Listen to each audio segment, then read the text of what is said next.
will love that. Download our app today and enjoy tackle-busting benefits with great odds, more markets and same-game multi every NRL match at Palmerbet. Gamble responsibly. For Gamblers' Help, call 1-800-858-858.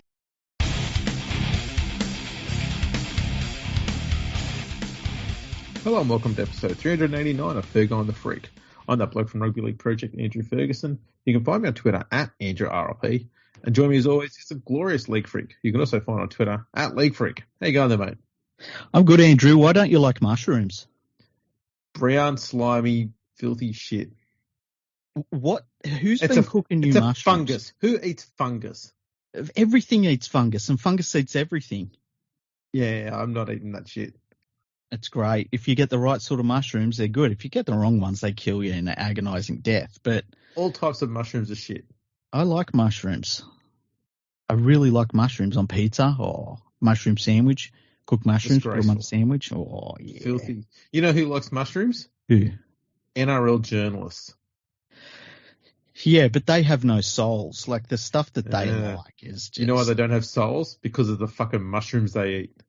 Normally NRL journalists only consume alcohol. Yeah. Well, Christian Nicolosi from the Sydney Morning Herald said the NRL provided mushroom quiches for pressure at the judiciary. Mm-hmm.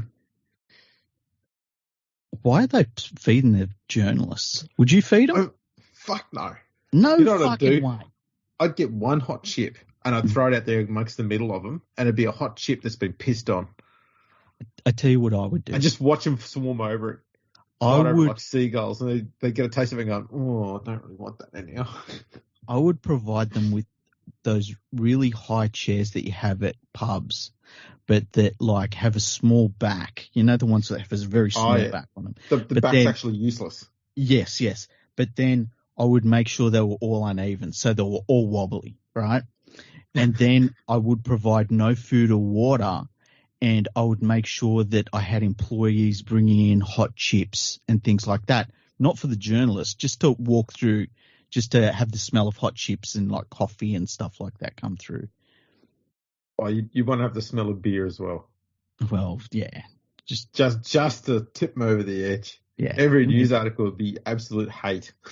It's maybe just before they turn up, just pour some whiskey on outside and just let them, all of a sudden they start sniffing around like dogs for their medicine.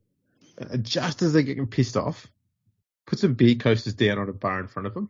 And that's it. But that's it. And that's it. Just walk away. Yeah. That's a good idea. We got this sorted. This is why we should be running the whole NRL facility. Absolutely.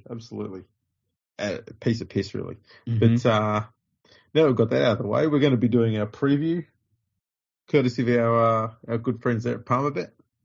Yeah, Palmerbet has provided us with all the odds for this game. They're obviously our major sponsor. So we love having Palmerbet on board, and we've been working well together. It's been great.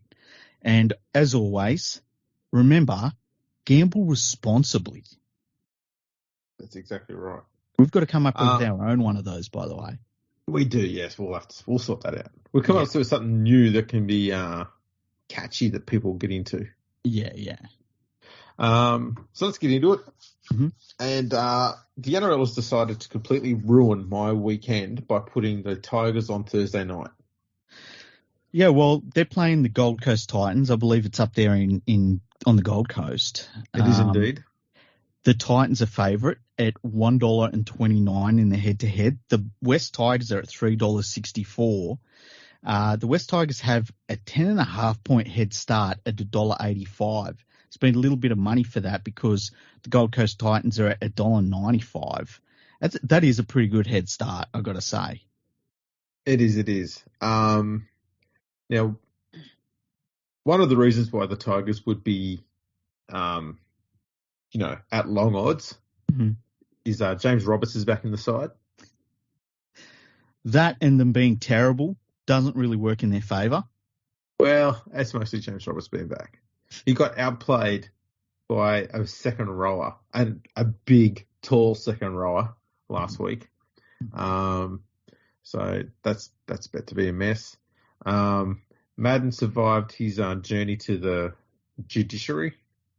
Was it Madden? Oh, no, Simpkins, sorry. Simpkin sort of survived there. He was charged with a grade 1 crusher. He pleaded guilty and copped a fine. Mm-hmm. But it looks like they're not going to play him anyway. I think he's on the extended bench. Both teams have really mucked around with their extended benches. Yeah, they've got like 27,000 players on their extended benches.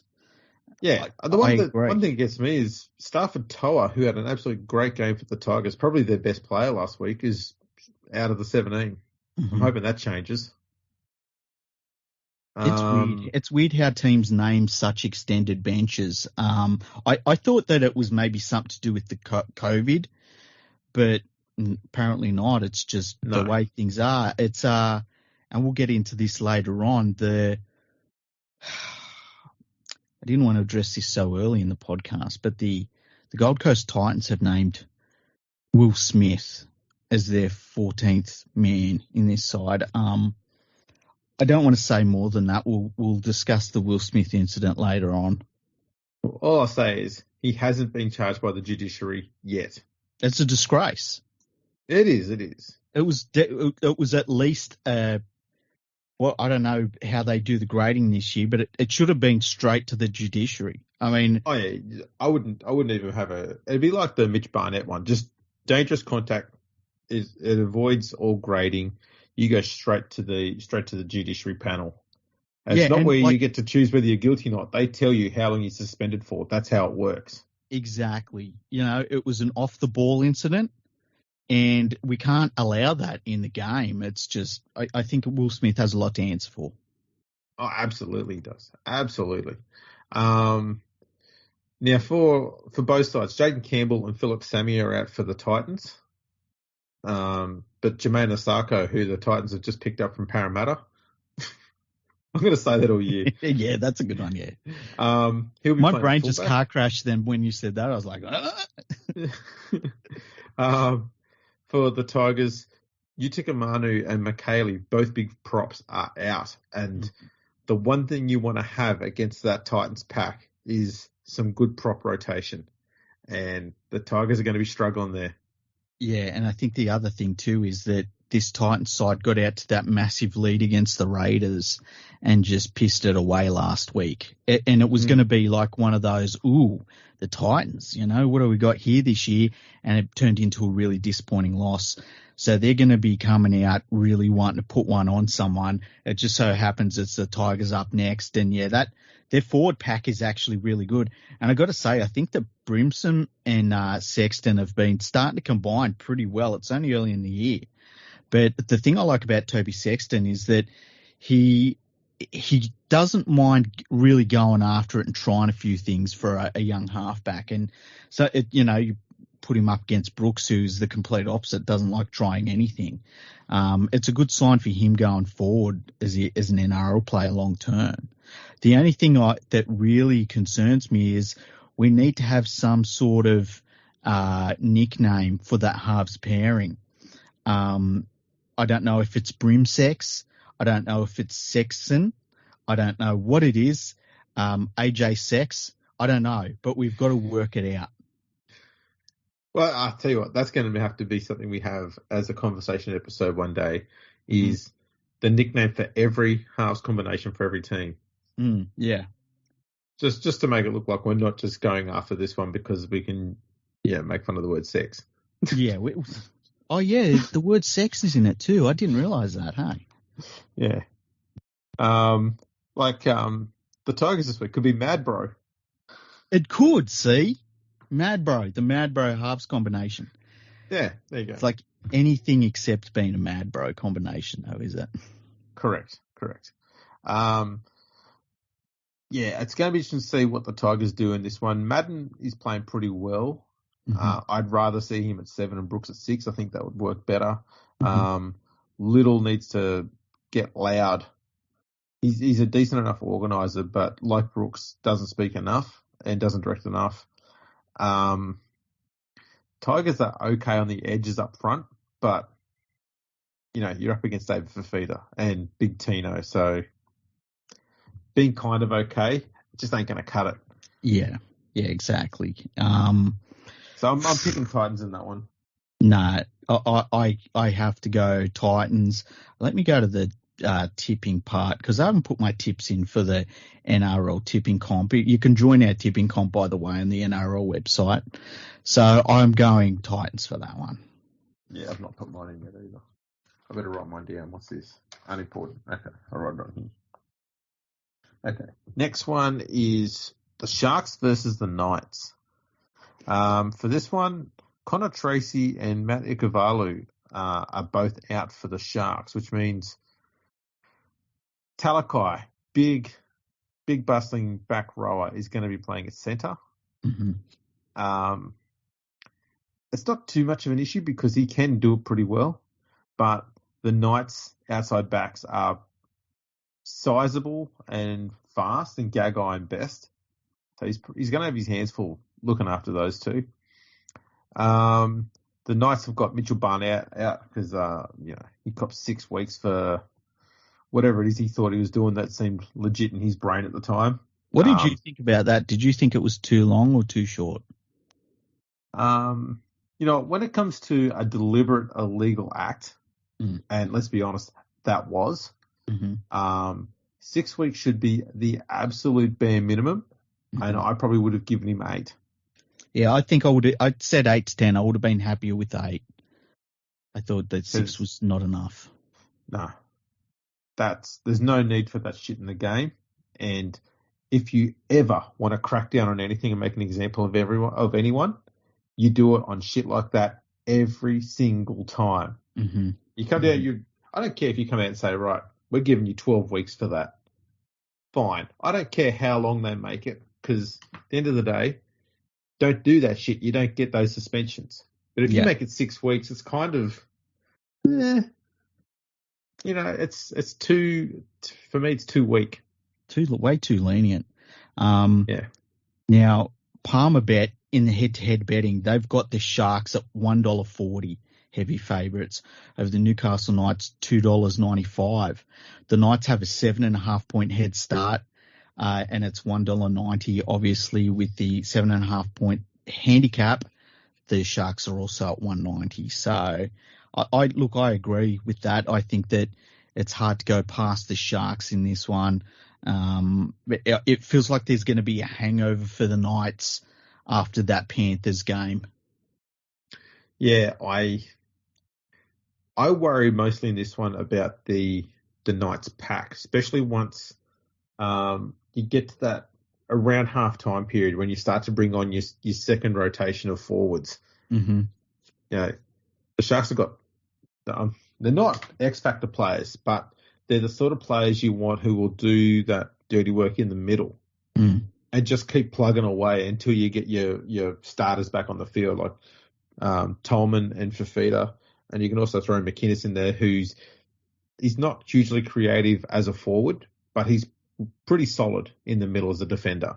Yeah, he's an honest player. Yeah, whereas the Knights don't really have that coming off the bench. Mm-hmm. And I think that could be where their problem will lie. Yeah. And I think that's a lot of what the Sharks do this year, especially, is coming off pressure from the forwards in the middle. Then they spread it out wide, let Hines do whatever the hell he wants to do, and it's been working pretty well and getting better every week.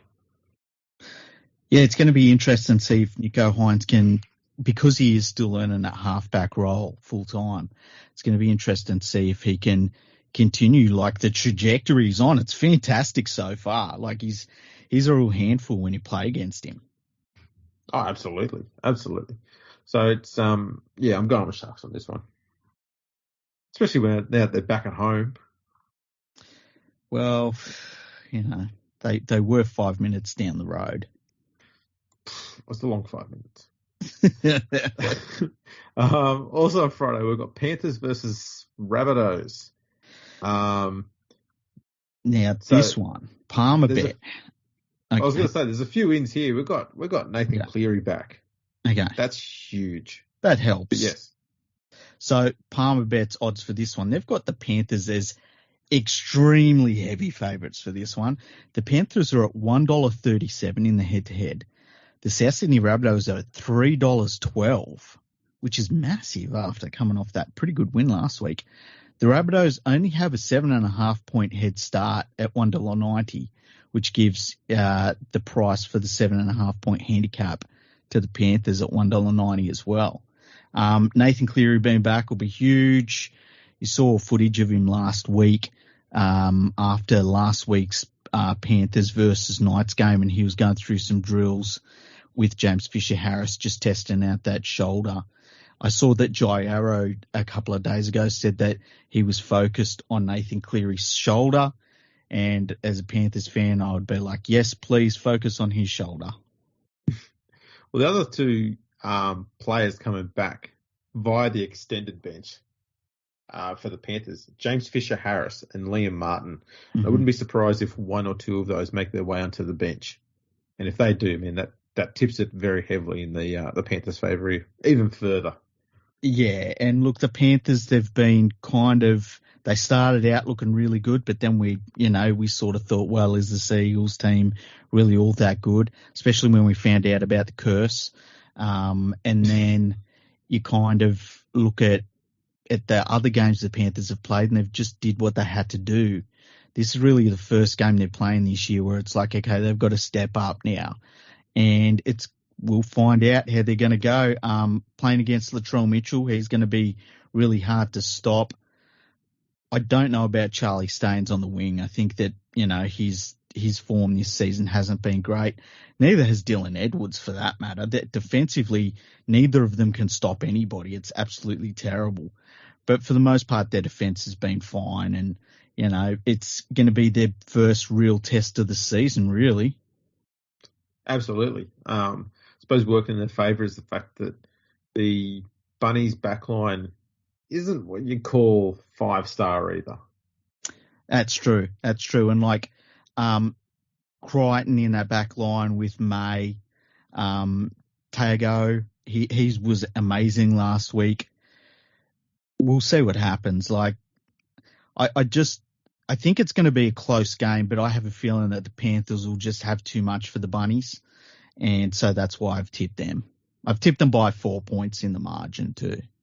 Yeah, I'll tip Penrith by 41 points. Holy shit. Why not? Who cares? Why 41 points? I don't know. I just pull a number of. I like to make stupid predictions. Okay. In the hope that one day one of them will work and I go, see, I'm a fucking genius. All of a sudden you rocket up the list because you've just got all the margins perfect because you got one that's outrageous. I've jagged the outrageous one. Yeah. That's all I'm banking on. On Saturday, Warriors play the Broncos at Redcliffe. I thought it was Sunshine Coast. Well, it's close. Now, this game's got the Broncos as favourites on Palmerbet at $1.62. The Warriors are outsiders at $2.31. The Warriors have the 4.5 point head start. They're at $1.80, so there's been some money for them. And the Broncos have slipped out with 4.5 point handicap to $2. Yeah, both sides have got a fair few regular starting players on the extended bench. So for the Warriors, they've got Ben Murdoch-Masila and Sean Johnson. And for the Broncos, they've got David Mead, Rhys Kennedy, Jordan Pereira, Corey Pates, Brinko Lee, Kurt Capewell, almost the whole lot of it. So there could be quite a few changes for the Broncos in their lineup. Mm-hmm. I wouldn't be surprised if Billy Walters gets dropped because he's kind of shit. Yeah, he brought nothing. It was interesting when last weekend, when the Broncos needed something and you were like, okay, well, Billy Walters, this is it. This is your time. And he did absolutely nothing. He made no impact. I look at him. Sometimes you look at a player and you go, and he's the perfect example. You look at him and go, I don't know what your perfect role is, but I know it's got nothing to do with the NRL. Yeah, I feel like he would be the sort of player you could watch in Queensland Cup and be like, man, you should see Billy Walters. He controls everything. He just is a level above this. And then you see them at NRL level and it's like, ooh, this ain't it for him. I reckon he'd probably be really good at squash. Why squash? Well, it's not rugby league, that's why. That's a good point. I watched him play for the Tigers for a few years, occasionally, when he wasn't busted. Mm-hmm. And I know it's hard to look good in that side, but it's also easy to look pretty good in there as well at the same time when you think about it, because there's so many underperformers in there. And he just blended in with the poor performers very seamlessly. Yeah, that's very true. Not much has changed. Not much has changed. So I still love that quote where he says, "It's nice to be playing under a coach that's got faith in me." It's like, it's your dad. I'd love for his dad to drop him after that comment.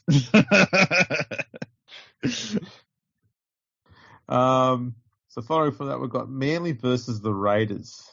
Now, the Manly Seagulls are favourites in this one, despite hang on. the curse. Did we do our tips for the last one, sorry? Warriors Broncos?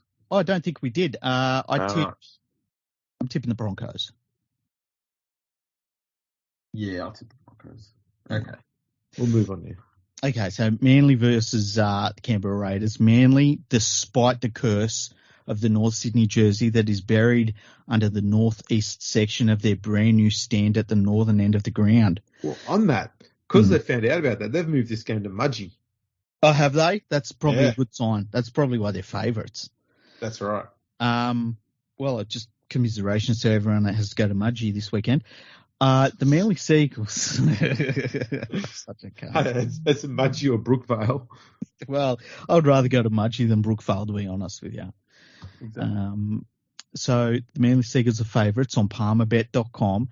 They're at $1.41. The Canberra Raiders are outsiders at $2.93. The Canberra Raiders have a 6.5 point head start at $1.90. And the Manly Seagulls have the 6.5 point handicap also at $1.90.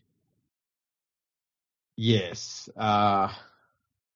This is an interesting one. I think Canberra's got a better pack. Mm-hmm. But Manly's got much better spine. I think comfortably better spine. And their attack looks to be more threatening. Yeah.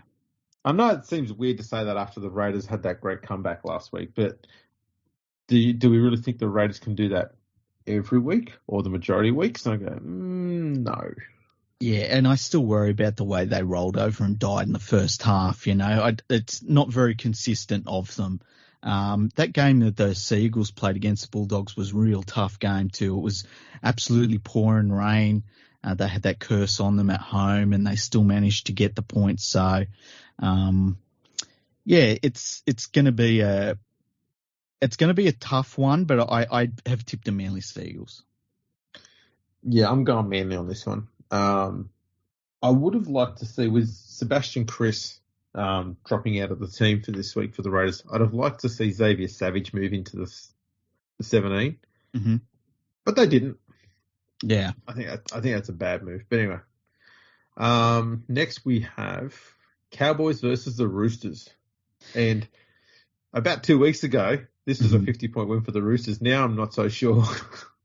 Yeah, it's making for a great season. So the Roosters are favourites. They're at $1.45 on Palmerbet.com. And the Cowboys are outsiders at $2.78. The Cowboys have a 6.5 point head start at $1.90. And, of course, the Sydney Roosters have the 6.5 point handicap at $1.90. The way that the Cowboys played last week, that they ripped in. And it shows you how far you can get with effort, just some effort. And the thing that we've seen with the Roosters is that when they come up against a team that rips in, they don't like it. No, they are a team that does like to, as Wally Lewis would always say, dictate terms. Mm-hmm. They like to be the one that's setting the pace, and they want to be the one on the front foot. They like getting on the front foot. And when the other team beats into that punch, they do tend to struggle to keep up a little, and it's an interesting thing to watch. I'm not too sure on this game. On paper, it's a Roosters win by plenty. But, yeah. I tell you the other thing is, I think we saw last week, the Roosters attack out the back with Tedesco. They were showing last week that if you get up on him quick, he's going to make decisions really quickly. And the decision is normally going to be shovel the ball on as quick as possible. And it doesn't work very often. So I think we'll see more of that in this game. If Todd Payton is any sort of coach, that's what he'll be saying. He'll be like, get up, run out of the line, forget everything else, get out the line on Tedesco. We're still waiting for the Taumalolo, nothing's going to stop him game, and it is coming.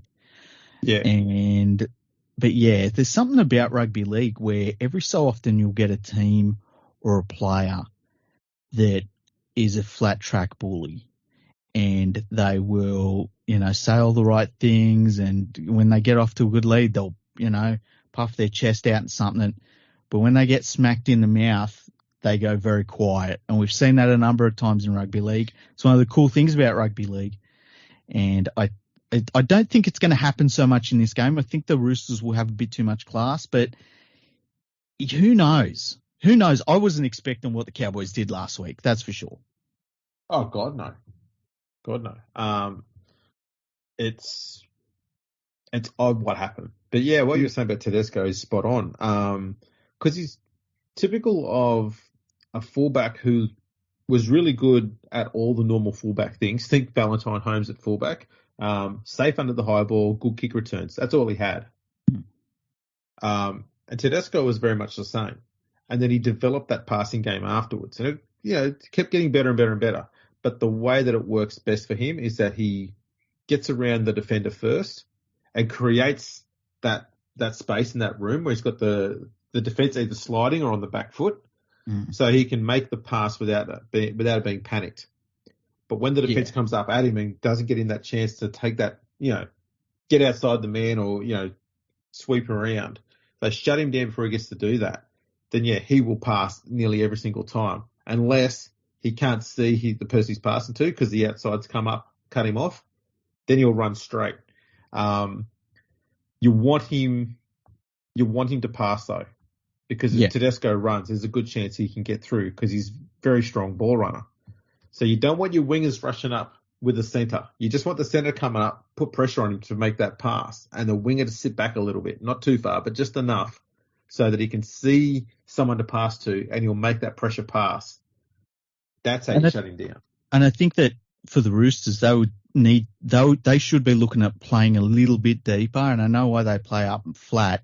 But if they just play a little bit deeper and he doesn't come straight at the line, he comes at it at an angle so that if he decides he needs to go outside, he's already got the momentum. You're not going to beat him if he does that, because of the way that he's got the momentum. And if he sees the defence coming up, he can maybe get the ball early. He can step back inside and all of a sudden everyone's up and there's gaps there in their line. So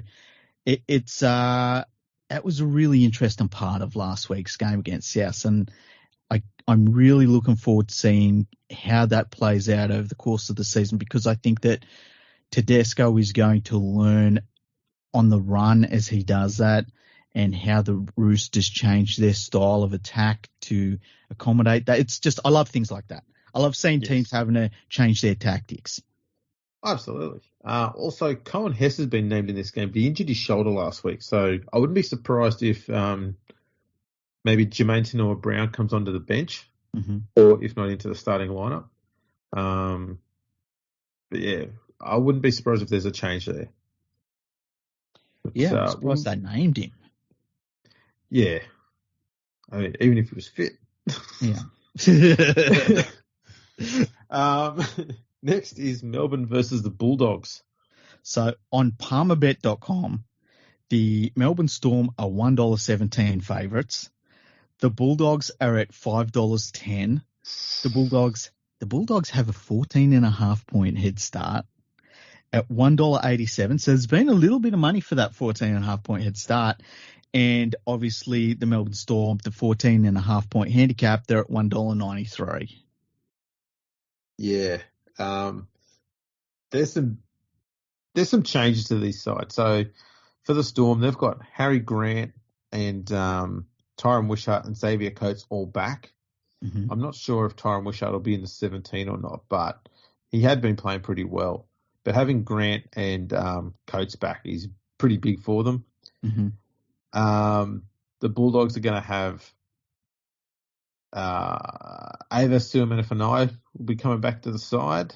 He'll probably go onto the bench. And a bunch of players on the extended bench. Jack Hetherington's out. So that means, 15 less penalties for Melbourne. They'll probably have 13 players on the ground for the entire match. That'll be interesting. Yeah. Well, Luke Thompson's still playing. Oh, well, yeah, there is that problem. Yeah. This is an interesting thing, though, because the Bulldogs have actually got a very, very strong record against the Storm. Are you tipping the Bulldogs? No. Of course no, not. No, I'm not. What do you think about the Bulldogs with 14.5 point start, though? I think it's a bit much. Yeah, so do I. I think that's pretty juicy. Okay, so Canterbury and the Storm have played 43 times. Mm-hmm. The Storm's won 22. Bulldogs are 121.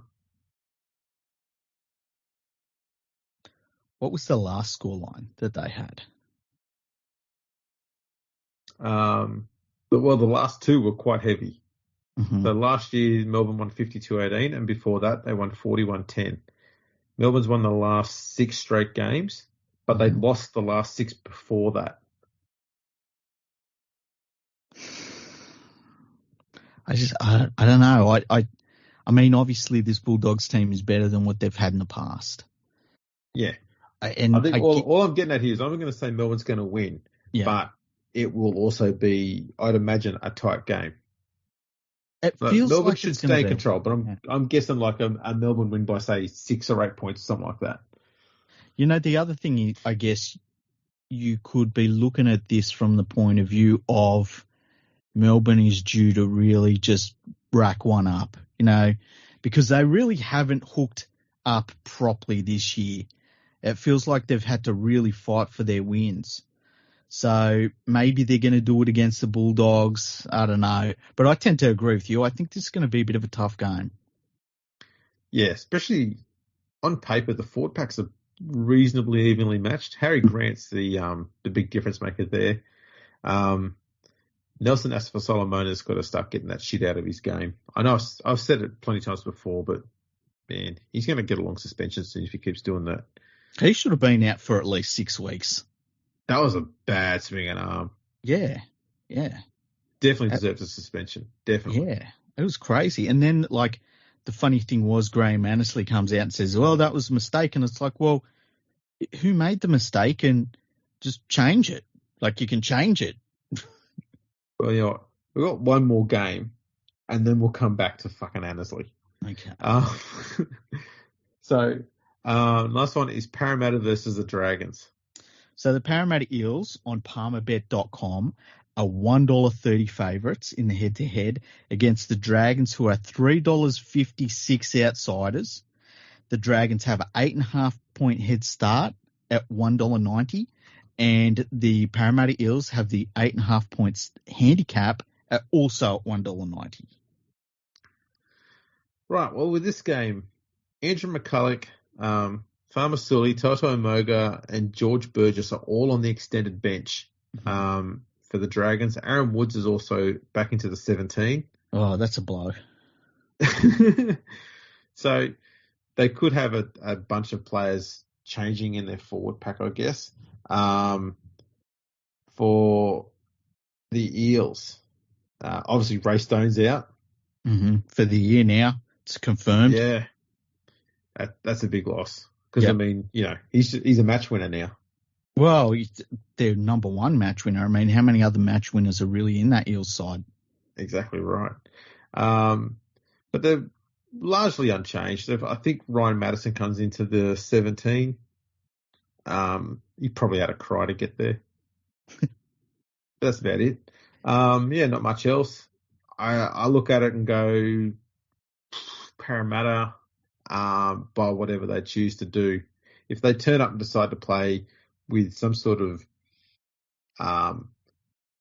attacking nous, where they actually want to try and score points and want to try and do stuff other than the same copy and paste plays all the time, they'll put 40 or 50 on the Dragons. But I wouldn't be surprised if they turn up and they try and do the same shit, and they'll try and target Ravalawa and think that he can't catch the ball for some reason. And Yeah.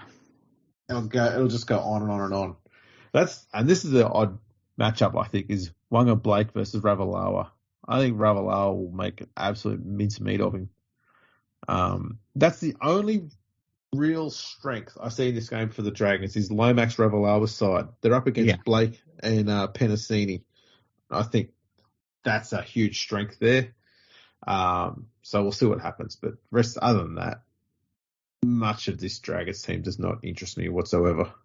No, I mean, they're still better than the Tigers, but I can't see him winning this. That's the most backhanded compliment ever now.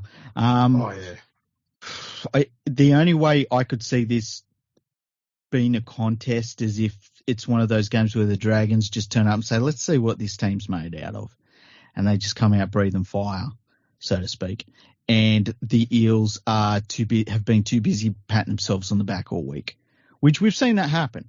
So, if that happens, it could be a close contest, but the Eels really should get a big win in this one. Yeah, I agree. So that's pretty much it for the round preview. Now, you were mentioning Graham Annesley before. Yeah. By the way, thank you to Palmerbet for all those odds. So go to palmerbet.com to put on your bets and try and follow some of our tips because you'll become a millionaire. Palmerbet will be paying you money hand over fist. It'll be great. And as always, gamble responsibly. Gamble responsibly. We bet with your head, not over it. That's right. Yeah, that's important. Wasn't there another one? There was another one, wasn't there? Yeah, it was only bet what you can afford or something like that. I don't know. We'll make. I think that was my one. Yeah, that was one you made up, but I like it. It works well. Speaking of using your head or not. Yes. Annesley, after the Tigers game last week, there was a moment where Luciano Lalu was chasing down a kick that went into the Warriors in goal. And he come flying through and he's done what you'd expect. The ball's about to go over the dead ball line. He's reached around a Warriors defender. And he's put his hand on the ball. And he was convinced that he might have scored a try. Referee just went, no, and won't play on. Now, before we go on, at full speed, what did you think when you first saw it? I had no idea. Okay, at full speed, I was like, he knocked it on pretty badly. I think for me, at full speed, I thought he's tapped it back. Okay. So for me, it was still play on. And that's all I thought it would have been. Or possibly the ref saw that he's touched the ball, but maybe he was either over the dead ball line or the ball hit the dead ball line and made it dead anyway. So that's what I thought it was. And then the replay showed that it looked a lot closer. But because it was only the Fox Sports replay and not the one that the bunker was looking at, because the bunker didn't even bother looking at it. We only saw like 2 brief replays and that was it. And the referee chose not to look at it at all. He was just like, okay, 20-metre tap. But the bunker, which has been getting involved in a lot of tries, taking points off the scoreboard and the like, also chose not to look at it at all either, which I found odd. It was. So we had both the referee on the field and the bunker both going, no, don't care. Now, I agree with you. It was odd compared to what we've seen, but when I saw the replay, I was like, oh yeah, because he knocked it on. It's still worthy of a look. That's the thing. I'm not saying it was a try. I'm saying it's close. We've got the technology there. Just have a look at it. Even the bunker looks at it while they're running back on side or whatever. Or say, you know what, can we just have a quick look at that? It's not going to take them long. But say the process happened. Yeah, it didn't happen. But just say the bunker, you talk to the person in the bunker and they said, oh yeah, that's a knock on. I'm not looking at that again. Are you happy with that? Or are you somebody that's like, wait a minute, we need to look at that a few more times?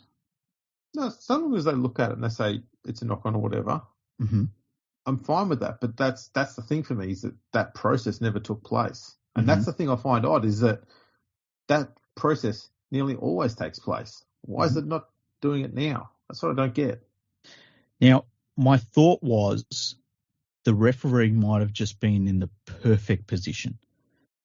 Like he looked like he was trailing the play, and he might have just had an absolutely perfect view of what happened. And he was just really confident that it was not going to. Like, first of all, do you think he knocked the ball on? No, as I said, because I only got to see basically live and one quick replay, to me it looked like that. I'm not convinced from what I saw that he grounded the ball, but I'm also not convinced that he knocked it on or knocked it dead. I think he tapped it back. Okay. So for me, the ball is still live. So when I watched the replay, I was like, oh yeah, that was a knock on. That's how I felt. But I can't say it can be. For me, I couldn't say it was a knock on because the movement of his arm was coming around a Warriors player, which means it's pushing the ball back no matter what he does. And he's trying to push it, keep it in the field of play. So he's going to be putting his hand in front of the ball. Mm-hmm. The ball stayed in the field of play. So he's had to have knocked it back at the absolute least. Okay, but that's all I saw. Now here's the beauty of this conversation. You got two people that know rugby league that have seen the same thing in the same way, exact same way, and we both have different opinions on it.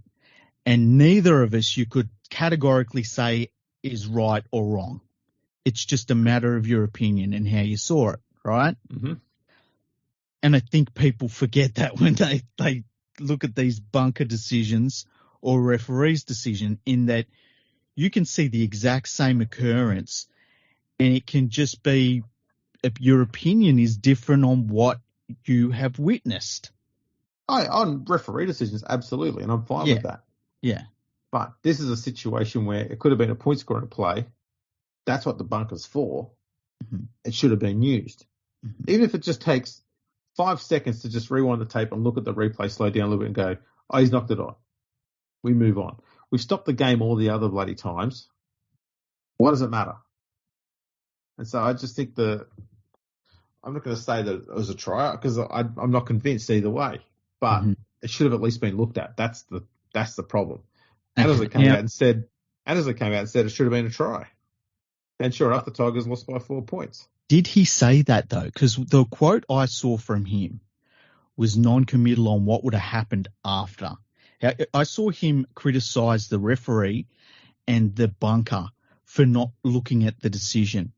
But the quotes that I read from him, he said, who knows what would have happened after that. You're correct, yes. Yes. So he's basically making the same point I was. He's saying it should have gone to the bunker.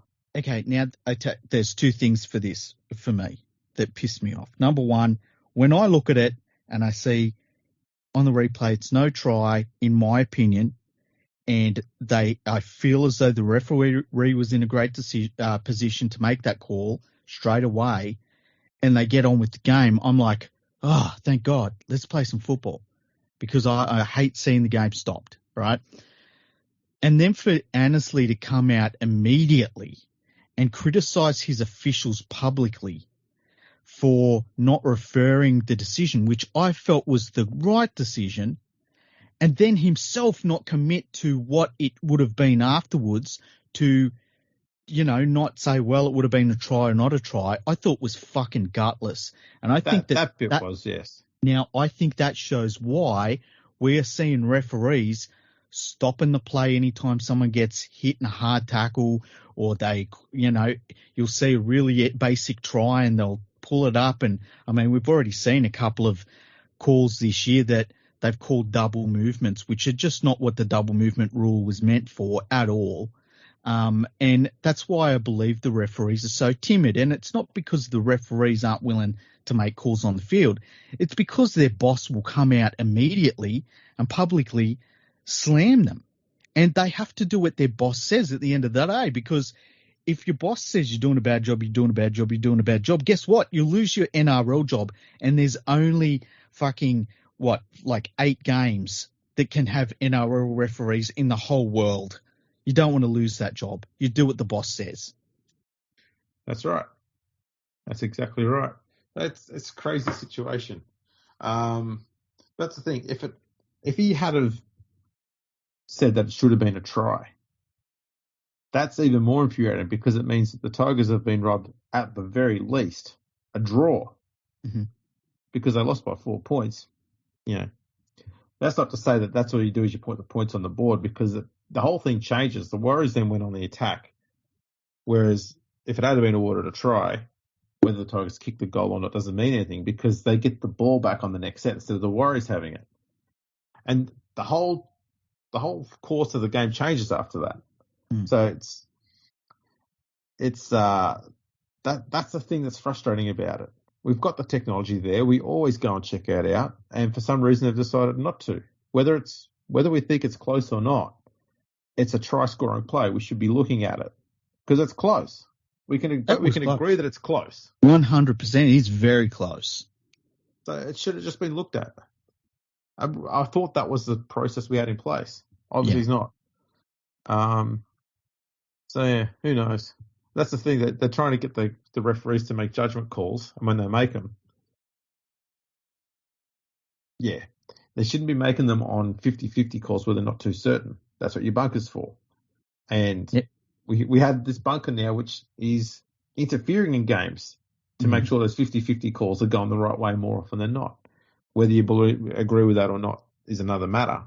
But they have been getting involved in that process and changing. They changed your decision here and there to make sure the right decision is made. But just go, who cares? I think that's sloppy. It was sloppy. It was sloppy. But I don't know. I just think I'm watching these games and I'm really enjoying the footy this year. But I watch the games and I see contests being interrupted by the official for crap. Just all sorts of crap. And I just want to see the teams play football. I want to see the teams on the field, come to a result by playing football. I don't want to see it with captain's challenges and we go to the bunker and then the double movement thing for me really has pissed me off this year, because the double movement rule was brought in very, very early on in the game's history, so that if you were tackled near the line and the tackle was finished, you couldn't then just reach out and say, well, if the ball's on the line, it's a try. And it's like, well, okay, you can't do that. You're already tackled. That's what we're going to call a double movement. And now what it is that if you can do the previous 99.5 meters where you can just try your best to go forward. But in that last half meter, if you can't get really far over the line, you can't really push the ball forward, because you're in danger of being called for a double movement. And that's not what the game's supposed to be. That's not what the double movement rule was for. Double movement rule was for dumb shit, not to stop somebody from trying to get to the line as desperately as they can. Yeah. I agree on the whole stoppages thing. It's been getting out of hand. It's stupid now. That's the thing. I'm now getting used to it, and that's the thing I hate the most. Because that shouldn't happen.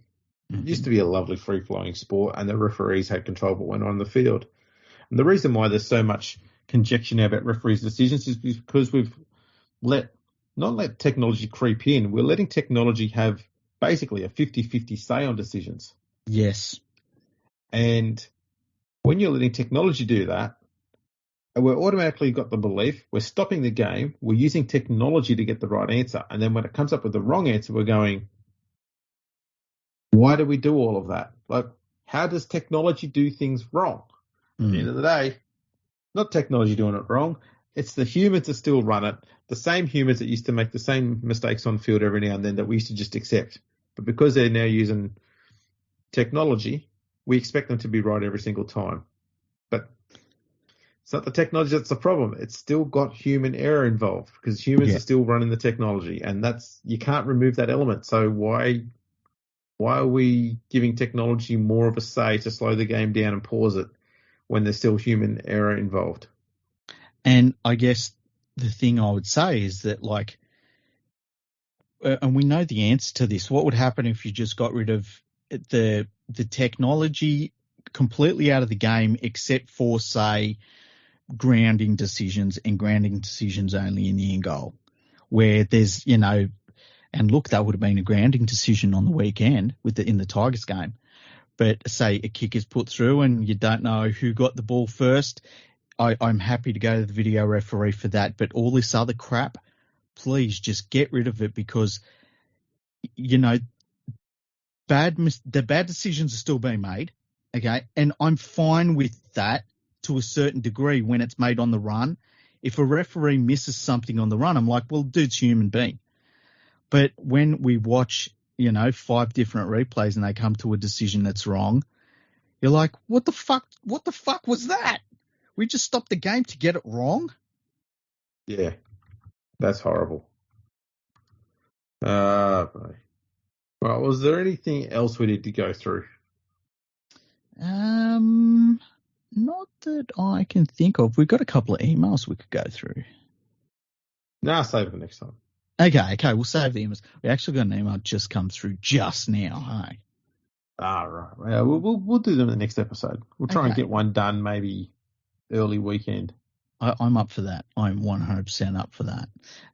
Now, I feel like there was some sort of news that we haven't talked about. What was it? Come on, bro. Hey? Can't be important. Is it something to do with that Titans bench player? Oh, Will Smith. Yeah. Yeah, now, look, a lot was said about it. By the way, first of all, can I start off? I don't think I've ever had an occurrence of something I've seen and have been so interested in it so quickly and then have been so over it so quickly. Like, it was just like, oh, this is great. And then, like, by the end of that day, I was like, I'm sick of hearing about it now. It can stop. That's right. Move on. But yeah, nah, it's going to be replayed and repeated ad nauseum. Forever. What did you think about it when you saw it? I thought Will Smith hits like a bitch. Well, you know what? Here's the thing. He took a massive swing and you didn't even hear a slap noise. And Chris Rock's just standing there going, okay. But here's the thing. If you're worth millions and millions of dollars, you better not be punching people. You can slap someone. Like, if you've got to go to court and for an assault charge and they say, well, you walked up to him and you punched him in the mouth. It's very different to, well, you walked up to him and you slapped him. It feels like there's a different intent there that could save you a lot of money. Don't you reckon? He's got tons of money. I don't think it makes much difference. I just think the whole thing was weird because you see Rock make the joke and Will Smith, I'm not saying he was laughing along, but he looked like he had some sort of a smile on his face. Maybe it was an awkward smile because he knew the camera was on him. Mm-hmm. And that's what I'm going to say. I don't think he was genuinely laughing. I think it was just an awkward smile. Yeah. But obviously his wife wasn't too impressed.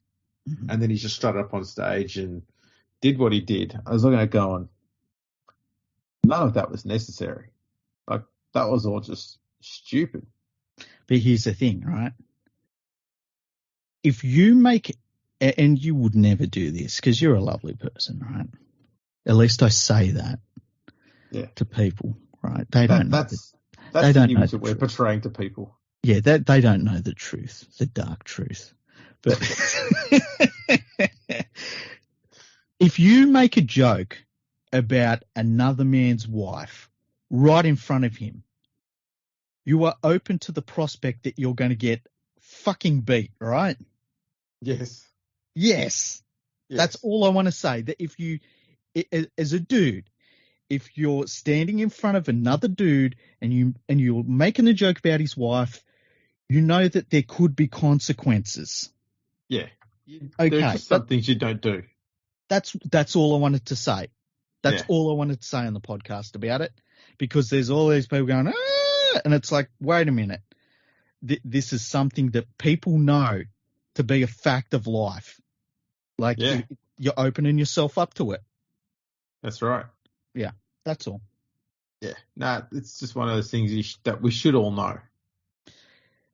Of course, because he's an NRL player for the Titans, it's not his go. Well, maybe it's a Gold Coast thing. He's a good bloke. Yeah. I mean, well, where was he supposed to go? Chris Rock couldn't have disappeared. It's quickly becoming a tired joke, that one, but it's still fucking brilliant. It's still good. Hey, what happens if Will Smith gets up on stage, okay? Chris Rock can't disappear, but then his hands go up in the air.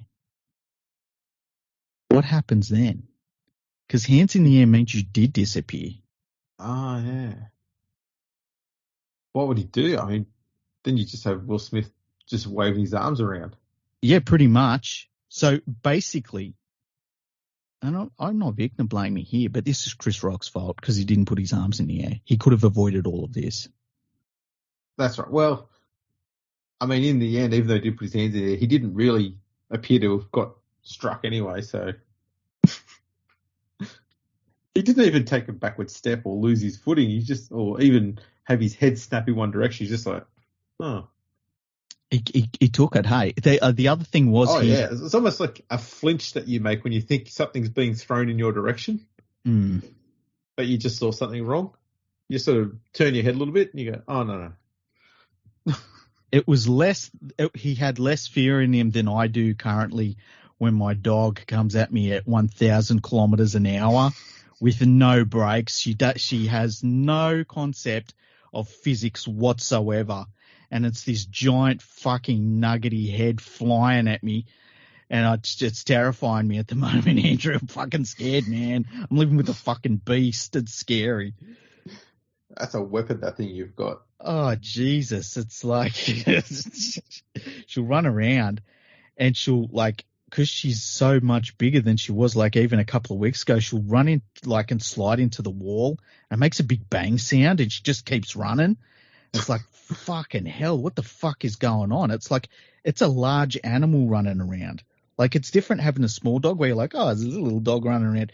All of a sudden, it's like there's this fucking giant animal running around, and it scares me. I'm scared. And it thinks it's a small animal. Oh, it still thinks it's tiny.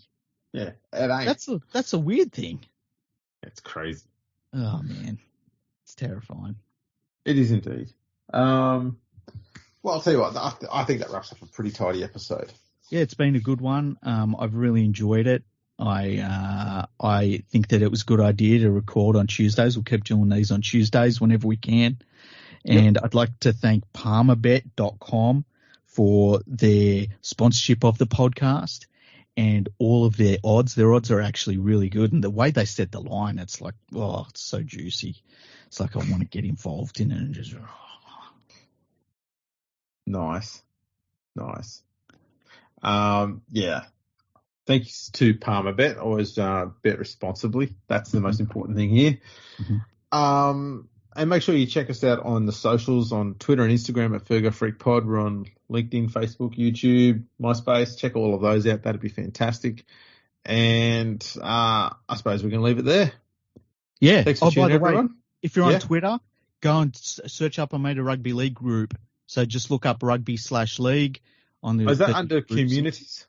Yeah, the new community, yeah. And it's for basically, I just want to show the world how many rugby league people and fans and clubs and everything there are. So get involved, send all your friends it and stuff, and just, it's a way to connect to people that love the game. Nice. So yeah, get into it, people. That's awesome. And we'll check you all next time. Palmerbet with the big don't argue. Punters will love that. Download our app today and enjoy tackle busting benefits with great odds, more markets and same game multi every NRL match at Palmerbet. Gamble responsibly. For Gamblers' Help, call 1-800-858-858.